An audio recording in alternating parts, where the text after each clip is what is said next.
Not a great day to be the head of the IRS. As you saw, the tough questioning that was happening this afternoon on the Hill and the claims that they lost years worth of the exact critical emails, the period that they need to look at, which they were told they would have, that are relevant to targeting these conservative groups. Earlier, Megan sat down with TruthRevolt.org's editor-in-chief, Ben Shapiro. He's the author of a new book, The People versus Barack Obama, and she asked him about the government and accountability.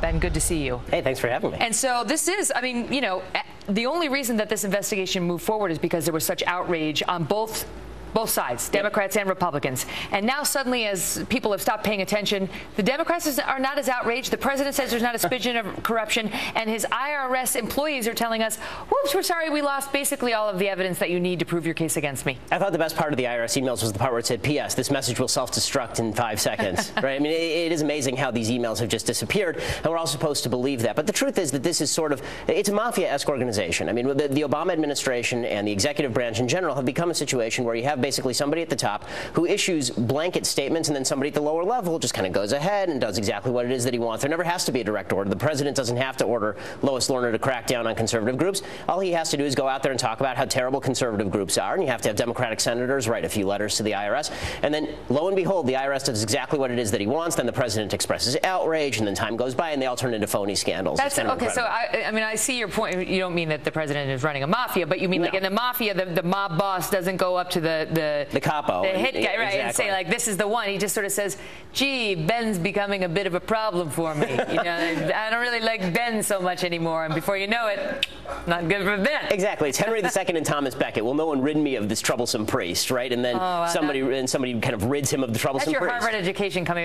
You got to dumb it down for me, Ben. Oh yeah, well, you know, I went to Syracuse and Albany. There's a great movie, right? Peter O'Toole. And, oh, good. I'll watch the movie. It's terrific, yeah. But seriously, the IRS is no laughing matter, because this is literally, if they actually failed to retrieve these emails, God forbid they actually deleted them intentionally. That's the worst case scenario. But if they just did have a computer glitch and now have phoned it in on trying to actually retrieve them, then they are not complying with their legal obligations. That is a serious matter. But this administration never complies with its legal obligations. It uses the executive branch as a tool to go after political opponents. I mean, just this week, we saw what happened with the trademark office rejecting the Washington Redskins trademark. Where in trademark law does it say that a trademark that's been established over the period of decades, all of a sudden now it's become offensive? That's now we're going to revoke property right. I mean, that is taking away, potentially trying to, somebody's property right. Oh, absolutely. That's dollars and cents they're taking from a team that built up that trademark over the years. And that's the whole design, right? I mean, the people who that really helps are the people who are manufacturing knockoff product in China and then shipping it here and selling it down by the pier over here, right? I mean, those are the people who benefit from this. But I'm hard-pressed to see how the Native American population, which has a 49% dropout right before Native Americans reach college, I'm hard-pressed to see how this actually helps Native Americans. It's just another political point making. The vast majority of them, according to the latest polls anyway, don't mind that name. It's just one subgroup.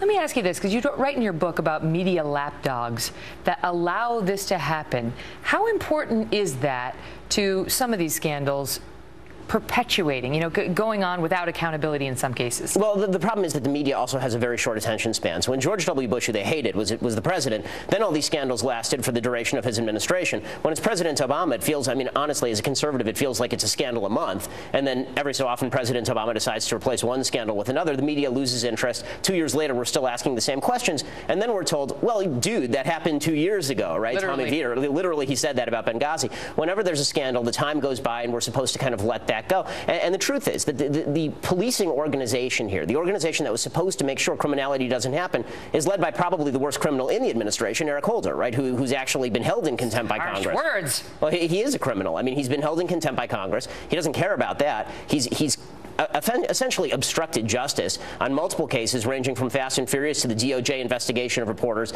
including a Fox News reporter, and that's what this administration does. Okay. All right. So note to self: Ben is not an Eric Holder fan. Got it? All right. Ben Shapiro, good to see you. You too.